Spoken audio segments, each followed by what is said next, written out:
Hello, everyone. This is Liz, Derry Public Library's resident film nerd and one of the reference librarians, and welcome to Friday. Uh, I should probably not say I'm the only film nerd at Derry because there is another, but I guess I should say I'm the film nerd that also knows a lot about cult movies and trash. So just to make that clarification.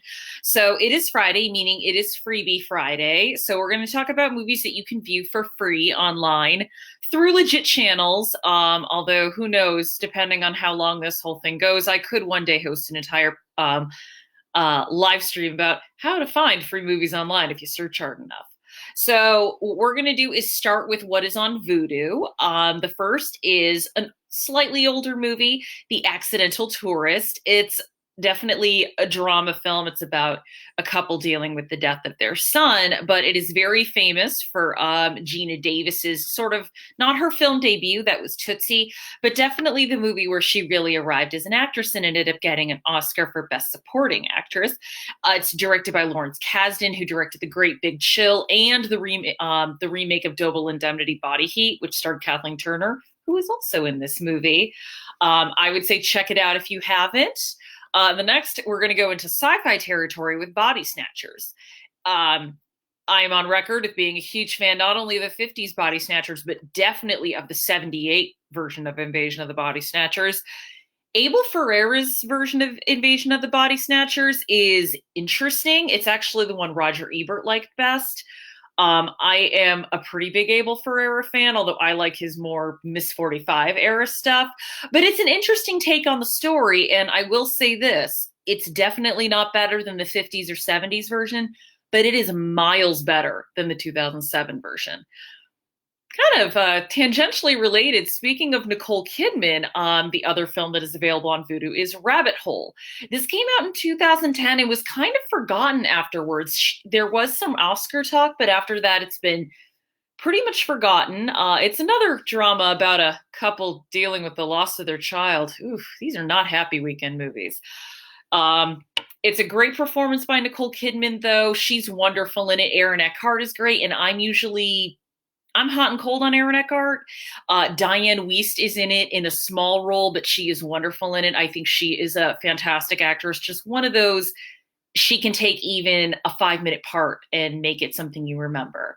So if you're looking for something a little lighter, I'd say go with Body Snatchers. But if you're looking for a good drama, there's both Rabbit Hole and The Accidental Tourist. On to what is on Crackle, a great film, and I would say potentially the one of the best, maybe the best performance of Robin Williams' career, and that is The Fisher King, directed by Terry Gilliam, who is a favorite director of mine. It is an interesting take on the quest for the Holy Grail. Jeff Bridges plays kind of a shock jock, and Robin Williams plays a homeless man, and as you watch the movie, you find out how and why their paths are intertwined. It's a fantastic movie, and again, Robin Williams gave a lot of great performances in his life, but I would say personally this is the best one he gave.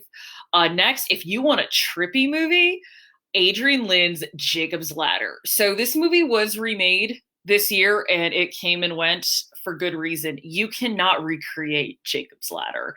This movie is one of the strangest films I've ever seen. It's a definitely non-linear narrative, and it is genuinely frightening. Not in a gory slasher way, in a I just don't know what's going on way. Tim Robbins is in it, and you definitely empathize with him. Also, some great sort of bit performances from Danny Aiello. Elizabeth Pena is in it, and if you're a Lewis Black fan, Lewis Black is in this movie for like 3 minutes. But if you want a psychological thriller, Jacob's Ladder is fantastic. Up next, I'm going to recommend Young Adult.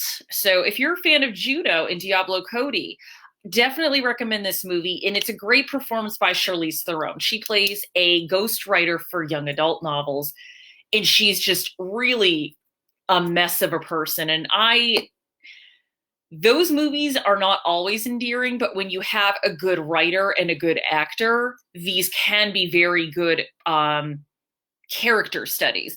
And I think young adult is really good. And if anything, I think it's Diablo Cody kind of reconciling what happens when, let's say, a person who makes their living being like hip and young and with the kids finally gets older and she can't fit in with anyone her age. It's a great Charlize Theron performance too. I don't think Charlize Theron can give a bad performance, but this is definitely not talked about when people are talking about her good movies. So I would say check out Young Adult. Finally, we're going to go to Tubi and we're going to check out some older movies. So the first is a 1953 film called The Hitchhiker. And this is famous for reason because it was rare then, even rarer than it is now, directed by a woman. And the woman's name was Ida Lupino. And she was kind of like Ruth Gordon, where she was known very well as an actress, but she had an entirely other career as a writer, as a director, as a producer. If anything, I would say she's probably more prolific than Gordon. It's actually a very good thriller. And fun fact about Ida Lupino, she is the only woman to have ever directed an episode of The Twilight Zone. And the episode she directed was The Mask, which is one of their most famous ones. So score one for women directing again. The second is a horror movie from like way back. So before definitely the slashers got in there. It is a Mario Bava film called Black Sunday. And this is a movie I saw when I took film classes in college, and they used it to explain film language and how sound can do a good job relaying a feeling without showing you anything. And this movie is famous for its opening scene that involves, let's just say, a mask made of nails. It is good if you like to be scared, but you don't like the, I guess I should say, overt gore of horror films. But again, I always say horror is such a vast genre, but I do like the old 60s and 50s movies. They can be a lot of fun. And Mario Bava is a filmmaker who always brought style to his work, no matter how low budget it was. My final recommendation for the day is going to be a newer film. It was an indie movie from 2016 called The Fits. So this is a young girl. She is a boxer, definitely a bit more masculine. And a lot of the girls in her apartment complex are starting to have these fits, these seizures. There's no real adverse health effects, but they become almost excited to be, oh, which girl's going to be the next to get the fits?